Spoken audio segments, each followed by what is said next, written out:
Hello friends, आज हम लोग क्लास 10 के हिंदी के फर्स्ट चैप्टर जो बिहार बोर्ड में बहुत ज़्यादा इम्पोर्टेंट जो क्वेश्चन पूछता है वो हिंदी के फर्स्ट चैप्टर का हम लोग क्या करने वाले हैं, क्वेश्चन डिस्कशन करने वाले हैं। और इसको आप क्वेश्चन नहीं समझिएगा, ये अगर देखा जाए कि जो आपका हिंदी क्लास का जो फर्स्ट चैप्टर है ये बहुत ही पेचीदा चैप्टर है। और अगर देखा जाए कि एज ए स्टूडेंट के लिए है ना, समझने के लिए अगर देखा जाए कि बहुत ही क्या है कि ये अच्छा चैप्टर बताया गया है समाज के बारे में, है ना, लोगों के बारे में। सबसे ज़्यादा तो ये है कि हमारे पुराने ज़माने में जो अमीरी और गरीबी था उसके बीच दलितों के साथ जो भेदभाव किया जा रहा था जाति प्रथा को लेकर के, तो उसी में जो लेखक हैं ये लिखे हैं जाति प्रथा और श्रम विभाजन। आई थिंक लगता है कि ये चैप्टर का जो नाम है ये उल्टा है, ठीक है, पता ना मेरा क्या सेंस हो गया है। जब भी हम लिखते हैं तेल लिखते हैं, श्रम विभाजन और जाति प्रथा, ठीक है, जाति प्रथा। चैप्टर का नाम है श्रम विभाजन और जाति प्रथा, ठीक है। चलिए, तो श्रम विभाजन और जाति प्रथा के बारे में आप ये समझिएगा कि सबसे जरूरी होता है लेखक। तो लेखक कौन है बोलेंगे? भीमराव अंबेडकर। लेखक कौन है? भीमराव अंबेडकर। यहाँ पे अगर देखा जाए कि जो लेखक हैं उनका नाम है भीमराव अंबेडकर। अंबेडकर भी मिलता है, अंबेडकर भी मिलता है, ठीक है, तो इसको याद रखिएगा, ठीक है। चलिए, तो यहाँ पे अगर देखा जाए कि ये चैप्टर है जिनके लेखक कौन है? भीमराव अंबेडकर। अब ये क्या है? तो भीमराव अंबेडकर के द्वारा ये लिखा गया जाति प्रथा और श्रम विभाजन पर अगर विद्या यहाँ पे पूछ दे कि विद्या क्या है, तो विद्या के बारे में आप बताएंगे कि यह जो एक जाति प्रथा और श्रम विभाजन पर लिखा गया क्या है? निबंध है। श्रम विभाजन और जाति प्रथा पर ये लिखा गया क्या है? निबंध है।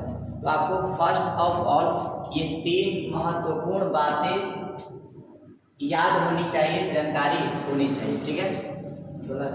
चलिए, तो इस पर आगे अगर हम बढ़ते हैं तो आगे क्या है, आइए थोड़ा सा हम लोग डिस्कशन करते हैं, ठीक है। क्या करते हैं? डिस्कशन करेंगे। क्या डिस्कशन है कि पहला क्वेश्चन कर रहा है कि श्रम विभाजन और जाति प्रथा के लेखक कौन है? तो श्रम विभाजन और जाति प्रथा के जो लेखक है वो हैं बाबा साहेब भीमराव अंबेडकर। बाबा साहेब भीमराव अंबेडकर। आप यहाँ पे एक क्वेश्चन याद रखिएगा कि बाबा साहेब भीमराव अंबेडकर का जो जन्म हुआ था वो मऊ मध्य प्रदेश में हुआ था 14 अप्रैल। चलिए, आगे अगर बढ़ेंगे तो यहाँ पे आगे बढ़ते हैं, दूसरा क्वेश्चन आता है, ठीक है। चलिए, ध्यान दीजिएगा, यहाँ पे कहता है कि श्रम विभाजन और जाति प्रथा की शीर्षक कौन सी विद्या है? तो अभी हमने आपको बताया कि जाति प्रथा और श्रम विभाजन जो शीर्षक है ये पाठ की कैसी विद्या है? तो बोलेंगे निबंध है। जाति प्रथा और श्रम विभाजन पर लिखा गया क्या है? निबंध है, ठीक है। चलिए, अगला क्वेश्चन करते हैं। चलिए, अगला जो क्वेश्चन है एक बार, भारत में बेरोजगारी का एक प्रत्यक्ष और प्रमुख कारण क्या बनी हुई है? तो ध्यान दीजिएगा, यहाँ पे कह रहा है भारत में बेरोजगारी का एक प्रमुख और प्रत्यक्ष मतलब जीता जागता उदाहरण क्या बना हुआ है? तो यहाँ पे आप समझिएगा कि भारत में बेरोजगारी मतलब जो भी लोग हैं, आज आपको पता होगा कि भारत में खास करके बिहार में कोई कंपनी ना होने के कारण एजुकेटेड पर्सन भी अब क्या हो जा रहे हैं? बेरोजगार हो जा रहे हैं, ठीक है। तो बेरोजगार होने का प्रमुख कारण जो है और सबसे सटीक कारण है वो है हम लोग के साथ किए जाने वाला भेदभाव, ठीक है। पहले के ज़माने में अगर देखा जाए कि जब 1800 के आसपास का जो ज़माना था उस समय भेदभाव चलता था जात पात को लेकर के, ठीक है, जातिवाद, ठीक है, जातिवाद कहिए, ठीक है, जाति प्रथा कहिए, जातिवाद इसको कहिए या जाति प्रथा। जाति प्रथा के आधार पर उस समय क्या होता था? भेदभाव। आज भी अगर देखा जाए कि बिहार से अलग जो भी है थोड़ा सा।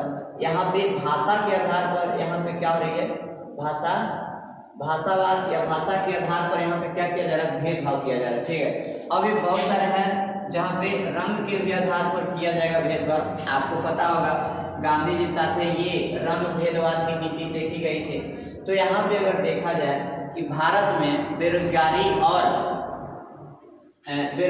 का प्रमुख और प्रत्यक्ष कारण क्या है, तो बोलेंगे जाति प्रथा। क्या है, जाति प्रथा। भारत में बेरोजगारी का प्रमुख और प्रत्यक्ष कारण क्या है, जाति प्रथा। चलिए आगे डिस्कशन करते हैं। आगे है आधुनिक सभ्य समाज में ये श्रम विभाजन को आवश्यक क्यों मानता है।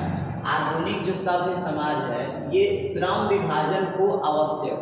आधुनिक मतलब होता है आज का समाज, नया समाज, नई सभ्य समाज। तो कह रहे हैं कि नई सभ्य जो समाज है, ये नई सभ्य समाज जो है श्रम का विभाजन यानी काम का बंटवारा, काम का विभाजन।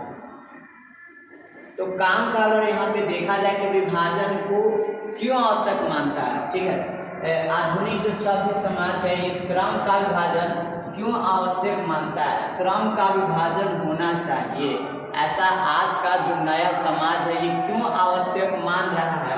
तो अगर देखा जाए आधुनिक जो सभ्य समाज है ये आवश्यक इसलिए मान रहा है कि काम का बंटवारा इसलिए होना चाहिए ताकि काम का बंटवारा इसलिए होना चाहिए कि जो भी व्यक्ति है वो अपने आप में कौशल विकसित करे, टैलेंट विकसित करे, अपने आप को समझे। ऐसा न हो कि जात के आधार पर उसके काम को बांट दिया जाए। कोई अगर कुम्हार घर में जन्म ले लिया, उसको मट्टी को रौंदने नहीं आ रहा है, उसको मट्टी को गूंथने नहीं आ रहा है, मट्टी गूंथने में उसको मन नहीं लग रहा है, बर्तन गूंथने में उसको मन नहीं लग रहा है, ठीक है, घड़ा गूंथने में उसको मन नहीं लग रहा है, और आप बिना मतलब उसको मारे जा रहे हैं, पीटे जा रहे हैं और कह रहे हैं कि ये काम करना है तो करना है। कोई मोची घर में अगर जन्म ले लिया और उसको वो जूता नहीं पॉलिश करना सीखा है और नहीं तो उसको करने में कोई रुचि है, ठीक है, वो रुचि पर आधारित नहीं है, तो यहाँ पे अगर देखा जाए कि उसमें कभी भी वो पॉलिश करने की या बर्तन गूंथने की कभी भी उसमें क्षमता विकसित नहीं होगी, उसमें कौशल का विकास नहीं होगा। तो इसलिए जो आज की समाज है ये कौशल को विकसित करने के लिए क्या मानता है कि आधुनिक जो सभ्य समाज है ये श्रम का विभाजन होना चाहिए। इसीलिए इसका जो सही आंसर चला जाता है वो कौन होगा, कार्य कुशलता के लिए जो आधुनिक जो सभ्य समाज है ये श्रम को विभाजन आवश्यक मानता है। ठीक है, चलिए आगे चलते हैं, 5वां क्वेश्चन देखते हैं। 5वां क्वेश्चन ये कहा जा रहा है श्रम विभाजन और जाति प्रथा पाठ में बाबा साहेब भीमराव अंबेडकर के किस भाषा का संपादित अंश है, यानी अगर देखा जाए किस भाषण का। ठीक है, चलिए तो ध्यान दीजिएगा, ये चैप्टर का नाम है श्रम विभाजन और जाति प्रथा। पाठ का जो लेखक है बाबा साहेब भीमराव अंबेडकर हैं। ये कह रहे हैं कि बाबा साहेब भीमराव अंबेडकर के किस भाषण का ये अंश है या भाग है। तो अगर देखा जाए कि भाषण इनके द्वारा जो दिया गया था, लिखा गया था भाषण, वो है एनिहिलेशन ऑफ कास्ट।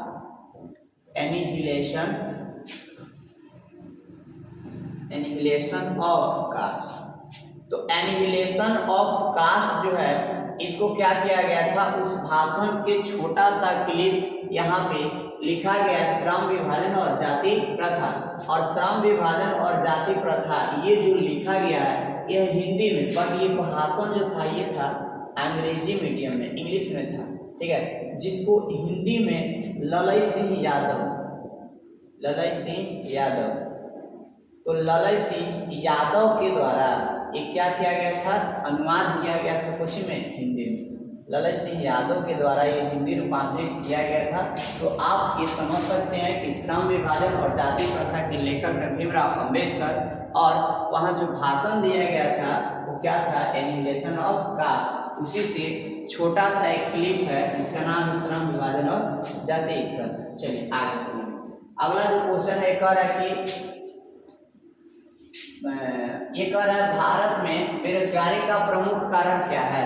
भारत में बेरोजगारी का प्रमुख कारण क्या है, तो यहाँ पे हम लोग आंसर देंगे कि वो है जाति प्रथा। क्या है? जाति प्रथा। ठीक है, जाति प्रथा बेरोजगारी का क्या है? प्रमुख कारण है। देखिए यहाँ पे एक और क्वेश्चन आपसे पूछेगा कि भारत में बेरोजगारी का मुख्य कारण, और एक और पूछता है प्रत्यक्ष कारण।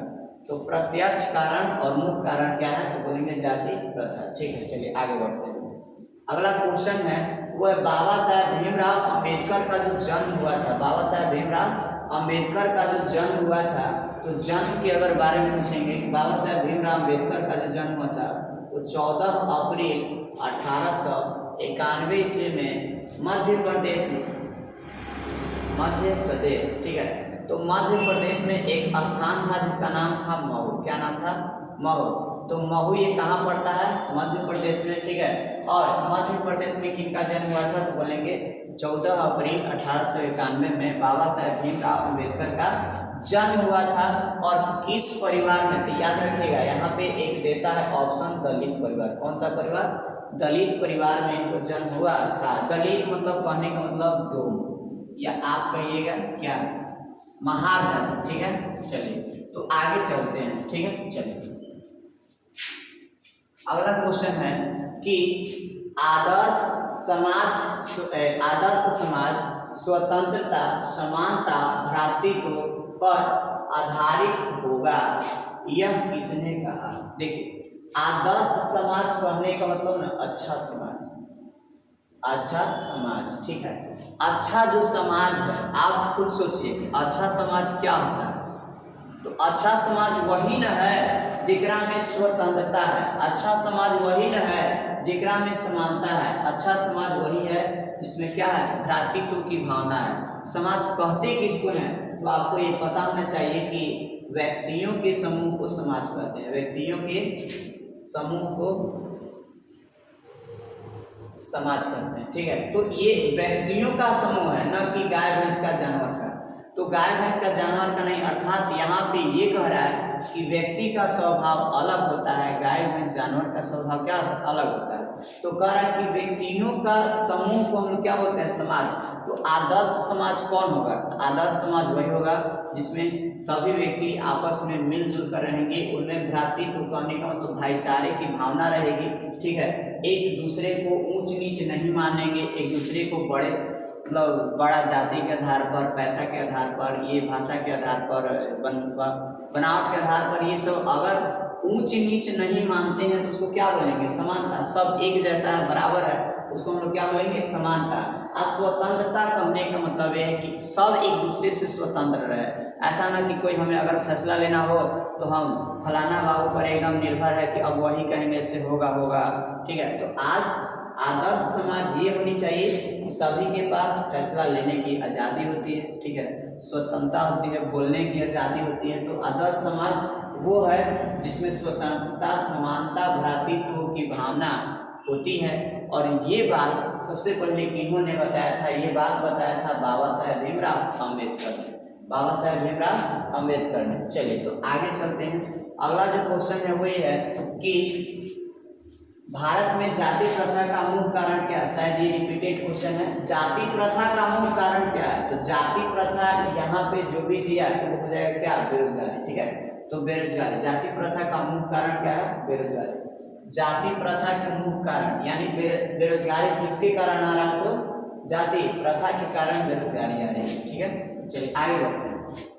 अगला क्वेश्चन है कि कह रहा है कि मानव मुक्ति के पुरोधा, ध्यान दीजिएगा, क्वेश्चन है कि मानव मुक्ति के पुरोधा किसे कहा गया? देखिए मानव मुक्ति, तो मानव मुक्ति, मानव को आजाद या कहिए कि मानव को मुक्त विचारों से, भावनाओं से या ऐसे भौतिक रूप से जो मुक्त किया है उसी को कहा जाता है क्या? पुरोधा। ठीक है, यानी उसकी ओहदा देता है। ठीक है, तो मानव के जो ये मुक्त कर दिया है ना, उसी को यहाँ पे आदमी को एक पद दे दिया है, एक नेता कह लीजिए, या अगर देखा जाए पुरोधा का मतलब ये समझ लीजिए किसी को दुलारा हो देना या किसी को संज्ञा दे देना। जैसे अगर गांव घर में या घर में ही अगर आप होंगे तो घर में अच्छा काम कर दिए तो मम्मी पापा खुश होकर आपके मन को मतलब कुछ बोल देते हैं। तो कहने का मतलब ये संज्ञा है कि मानव मुक्ति के पुरोधा, मानव को मुक्ति दिलाने वाला जो है वो कौन है? इंसान। तो उसी को बोलेंगे मानव मुक्ति के पुरोधा। तो मानव के स्वतंत्रता बताने के लिए, मुक्त करने के लिए जिन्होंने विचार दिया है वह भीमराव अम्बेडकर, और उन्हीं को मानव मुक्ति के पुरोधा कहते हैं। यह आधुनिक जगत के अभिमन्यु बोलते हैं, मनु बोलते हैं। आधुनिक जगत के क्या बोलते हैं? मनु। आधुनिक जगत के को क्या बोलते हैं? मनु बोलते हैं। तो आधुनिक जगत के मनु कौन है? वही बाबा साहेब भीमराव अम्बेडकर। बाबा साहेब भीमराव अम्बेडकर के 3 गुरु थे। क्या गुरु थे? 3 गुरु, ठीक है। एक का नाम था ज्योतिबा फुले, ठीक है, और एक का नाम था ज्योतिबा फुले, ठीक है। चलिए आगे बढ़ते हैं। अगला क्वेश्चन है, ठीक है। अगला क्वेश्चन यहाँ पे पढ़ते हैं, जाति प्रथा स्वाभाविक विभाजन क्यों नहीं है? जाति प्रथा स्वाभाविक विभाजन क्यों नहीं है? तो यहाँ पे समझिएगा, जाति प्रथा स्वाभाविक विभाजन इसलिए नहीं है, नेचुरल विभाजन इसलिए नहीं है क्योंकि यह जो है मनुष्य की रुचि पर आधारित नहीं होता है। स्वाभाविक विभाजन इसलिए नहीं है क्योंकि यह मनुष्य की रुचि पर आधारित नहीं होता है, ठीक है। तो ये आप इसका टिक आउट कर देंगे कि यह स्वाभाविक विभाजन इसलिए नहीं है क्योंकि जाति प्रथा मनुष्य की रुचि पर आधारित नहीं होता है, ठीक है। चलिए आगे बढ़ते हैं। अगला जो क्वेश्चन है वो है, भारतीय संविधान का निर्माता। हाँ, ये बहुत ही फेमस क्वेश्चन है। भारतीय संविधान के जो निर्माण करने वाले हैं वो कौन है? आपका बाबा साहेब भीमराव अम्बेडकर, ठीक है, जिन्होंने लिखा है संविधान, भारत का संविधान, ठीक है। चलिए, तो यहाँ पे याद रखिएगा, बाबा साहेब भीमराव अम्बेडकर के द्वारा संविधान को लिखा गया है।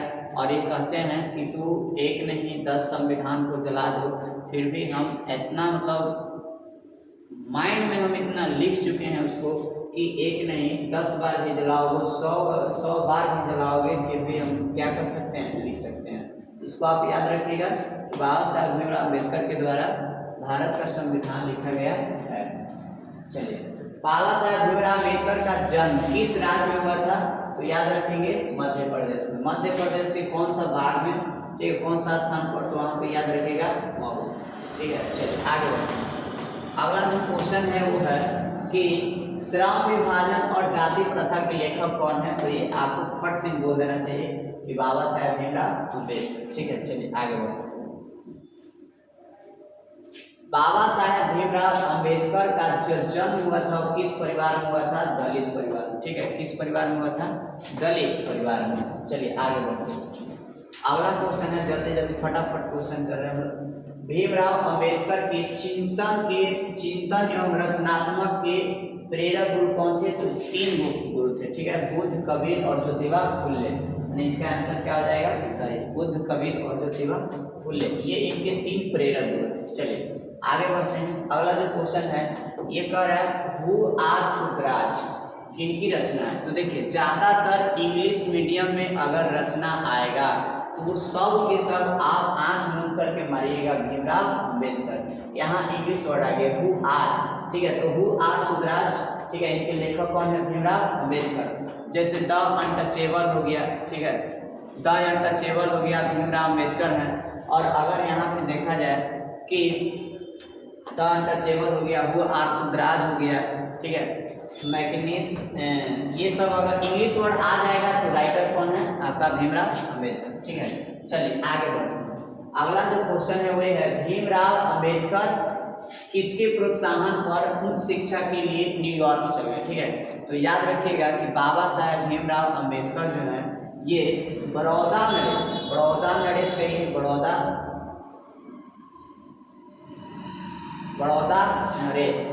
नरेश का मतलब आप लोगों को पता है? नरेश का मतलब होता है, जल्दी जल्दी बता दीजिएगा, ठीक है। नरेश का मतलब यहाँ पे ये छोड़ रहे वर्ड बताएंगे आपको। भीमराव अम्बेडकर, सोचिए आप लोग इसका क्या अर्थ होगा। भीमराव अम्बेडकर किसके प्रोत्साहन पर उच्च शिक्षा के लिए न्यूयॉर्क गए थे? ये याद रखिएगा, उच्च शिक्षा पाने के लिए कहाँ गए थे? न्यूयॉर्क, ठीक है।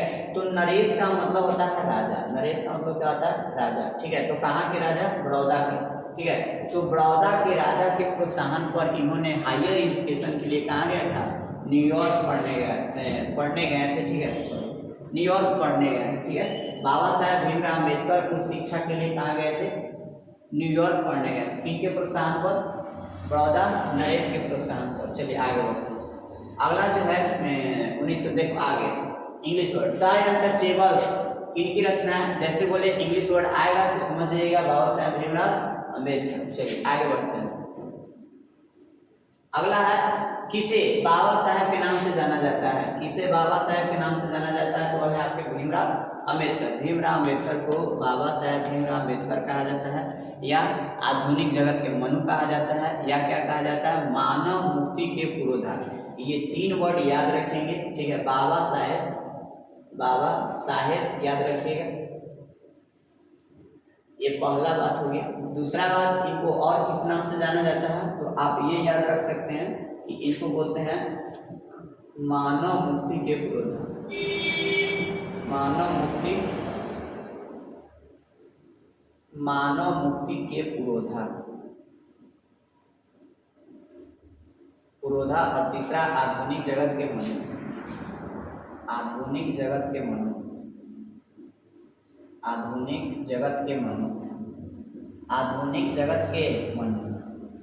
ठीक है, ये तीन बात आप याद रखिएगा, ठीक है। चलिए आगे बढ़ते हैं। आगे है कि बाबा साहेब भीमराव अम्बेडकर का जन्म किस परिवार में हुआ था? तो आपको बार बार बोल रहे हैं दलित परिवार में हुआ था, महाल जाति में। चलिए आगे बढ़ते हैं। अगला जो क्वेश्चन है देखिए, फिर से वही बात है। The caste in India real mechanism English word आया, और जैसे ही इंग्लिश वर्ड आया जो हमने बताया उसको आपने पाया या नहीं पाया? जब भी आपका इंग्लिश वर्ड आया तो देख लिए इंग्लिश वर्ड मार देंगे बाबा साहेब भीमराव अम्बेडकर, मानव मुक्ति के पुरोधा। चलिए आगे बढ़ते हैं। अगला जो क्वेश्चन है ये कह रहा है कि भीमराव अम्बेडकर किनके प्रोत्साहन पर उच्च शिक्षा के लिए अमेरिका और लंदन गए थे? जो थे बड़ौदा नरेश। चौथा नंबर ऑप्शन कहाँ गया? सिंधिया नरेश नहीं, बड़ौदा नरेश। कहाँ के नरेश? बड़ौदा नरेश, ठीक है। बड़ौदा नरेश के प्रोत्साहन पर वो कहाँ गए थे? पढ़ने गए थे लंदन, ठीक है। नहीं है यहाँ पे, हाँ ये रहा आपका चौथा ऑप्शन, ठीक है। तो ये रहा आपका चौथा ऑप्शन। चलिए अब आगे अगला क्वेश्चन है कि भीमराव अम्बेडकर का जन्म किस गांव में हुआ था? तो गांव का नाम था क्या? महू। क्या नाम था? महू। चलिए आगे, महू कहाँ पड़ता है? मध्य प्रदेश में। बोलते जाइएगा।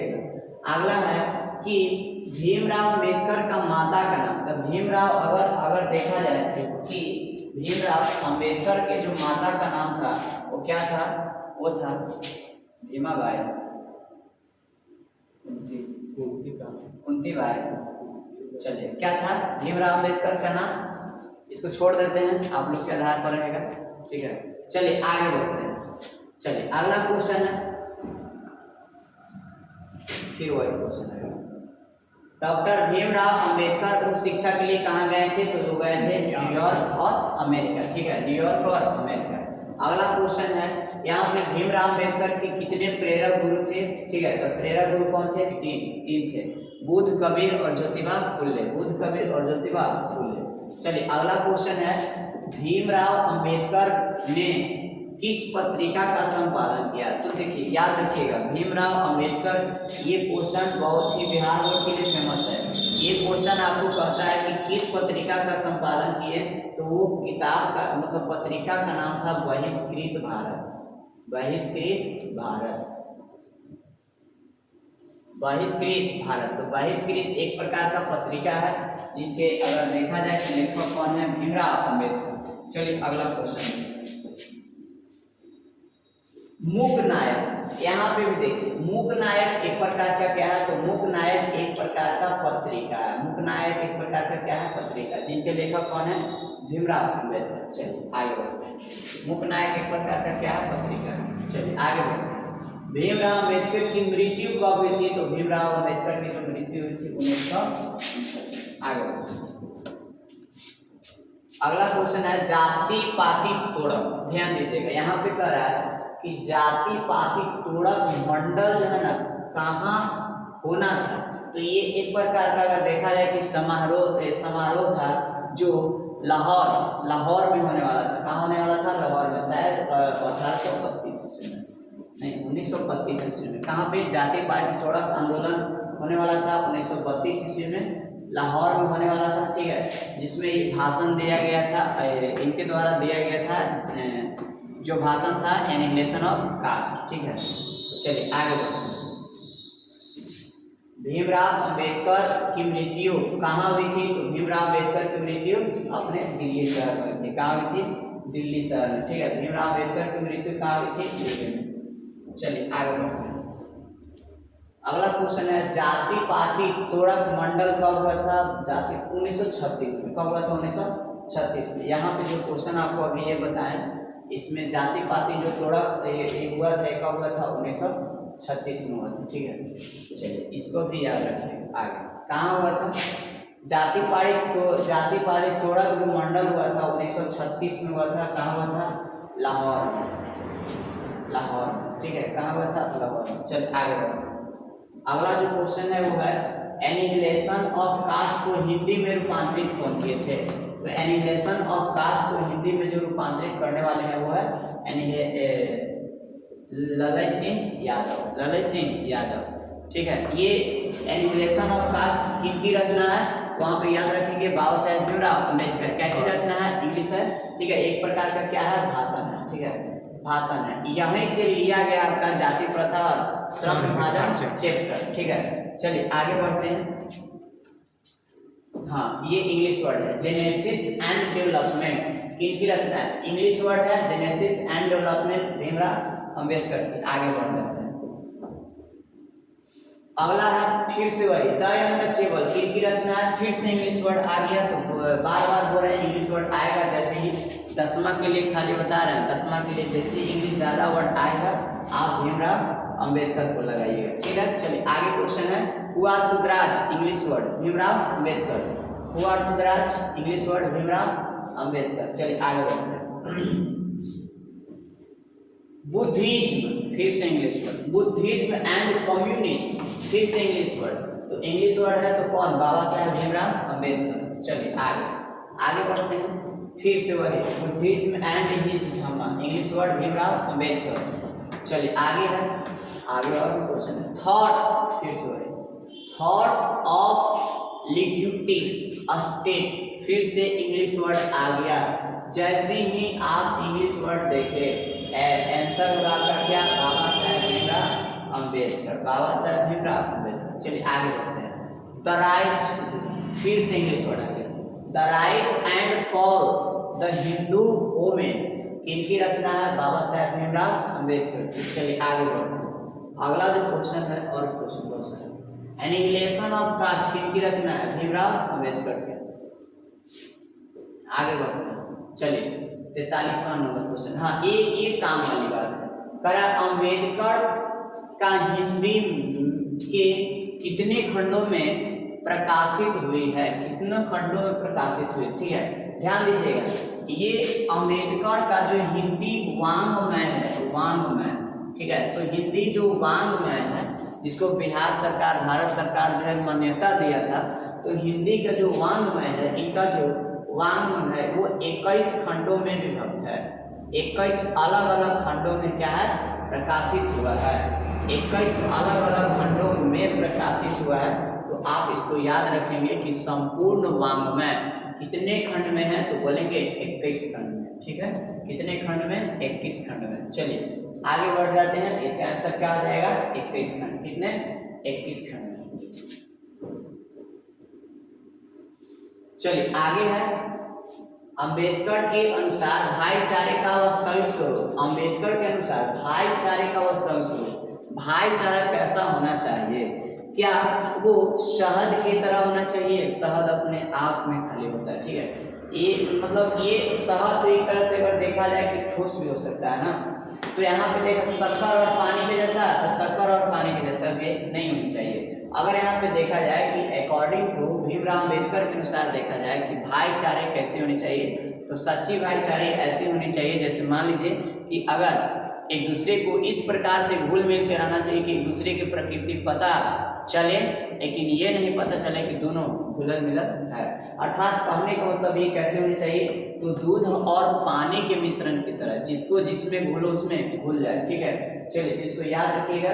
कि दूध और पानी के मिश्रण की तरह भाईचारे का स्वरूप होना चाहिए। अगला क्वेश्चन है कि भाईचारे का दूसरा नाम क्या है? तो भाईचारे का तो दूसरा नाम क्या राजतंत्र हो सकता है? नहीं, समूह नहीं, श्रम नहीं। भाईचारे का जो दूसरा नाम क्या है? लोकतंत्र। सच्चे लोकतंत्र क्या होते हैं? लोकतंत्र। वैसे शासन जिसमें लोग अपने के द्वारा, बहुमत के द्वारा अपने नेता को, प्रतिनिधि को चुनते हैं, ठीक है, वो आपका क्या है? भाईचारे का दूसरा स्वरूप। चलिए, श्रम विभाजन कैसा श्रम विभाजन कैसे समाज की आवश्यकता है? तो वो है सभ्य समाज की। सभ्य समाज का श्रम विभाजन है। असभ्य मतलब होता है जाहिर गंवार, बिना पढ़ा लिखा, उसको असभ्य समाज बोलते हैं। तो असभ्य समाज श्रम का बंटवारा नहीं करेगा, ठीक है। सभ्य समाज में श्रम का बंटवारा होना बहुत जरूरी होता है।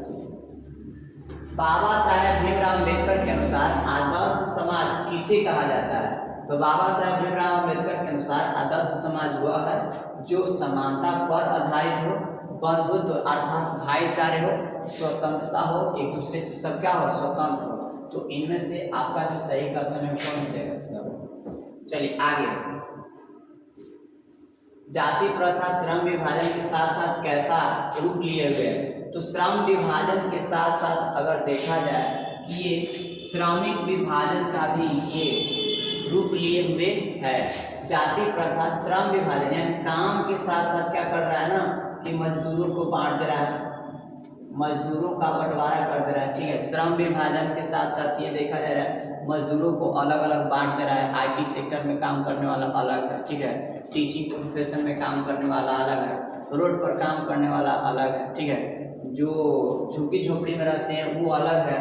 तो ये जाति प्रथा जो है ना, श्रम विभाजन के साथ साथ कैसा विभाजन है? श्रमिक विभाजन भी रूप लिए हुए। चलिए अगला क्वेश्चन है कि जाति प्रथा क्या निर्धारित करता है? तो जाति प्रथा निर्धारण जो करता है ना, वो क्या करता है? पेशा।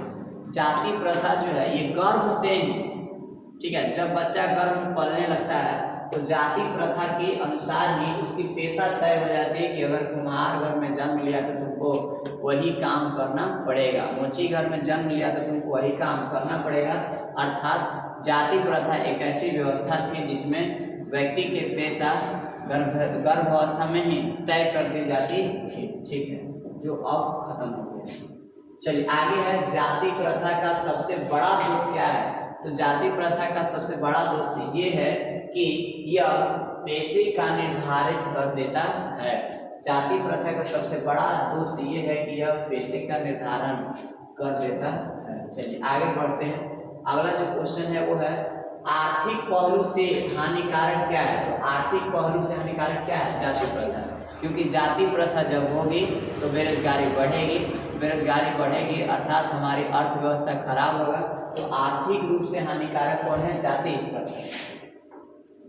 चलिए आज के डेट में अगर देखा जाए तो ये भी कम नहीं है, ठीक है, लेकिन अकॉर्डिंग टू श्रम विभाजन और जाति प्रथा अगर देखा जाए तो आर्थिक रूप से क्या है? आर्थिक रूप से उनके अनुसार ये आर्थिक रूप से हानिकारक है, लेकिन आज के डेट में आधुनिक में देखा जाए तो ये भी बहुत हानिकारक हो रहा है। बिना मतलब के पैसा उड़ रहा है, फिजूल का, फालतू का। चलिए 52वां नंबर क्वेश्चन देखिए। जाति प्रथा भारत में बेरोजगारी का एक कारण बनी हुई। तो कैसा कारण है? प्रत्यक्ष और प्रमुख दोनों कारण बने हुए, ठीक है, प्रत्यक्ष और प्रमुख दोनों कारण बने हुए। चलिए आगे बढ़ते।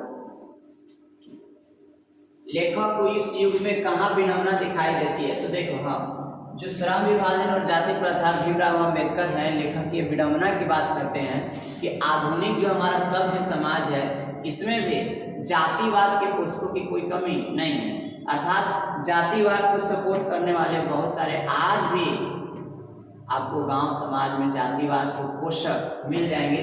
तो यहाँ पे आप याद रखिएगा कि विडंबना की बात क्या दिखाई देती है? तो जातिवाद में। किस बात में दिखाई देती है? जातिवाद में। जातिवाद के पुष्प की कोई कमी नहीं, ठीक है। तो आज की क्लास में हम लोग टॉप बिहार बोर्ड के अगर देखा जाए कि टॉप 53 क्वेश्चन को हम लोग डिस्कशन किए जो बहुत ही इम्पोर्टेंट है। तो आप लोग अपने बिहार बोर्ड में अच्छा नंबर लाना चाहते हैं तो आप जो है ना एक बार वीडियो को फिर से रिव्यू कर लीजिएगा, एक बार दोबारा देख लीजिएगा, रिपीट कर लीजिएगा, ठीक है। तो एक बार दोबारा देख करके स्पीड बढ़ा करके फिर से देख लीजिएगा, ठीक है।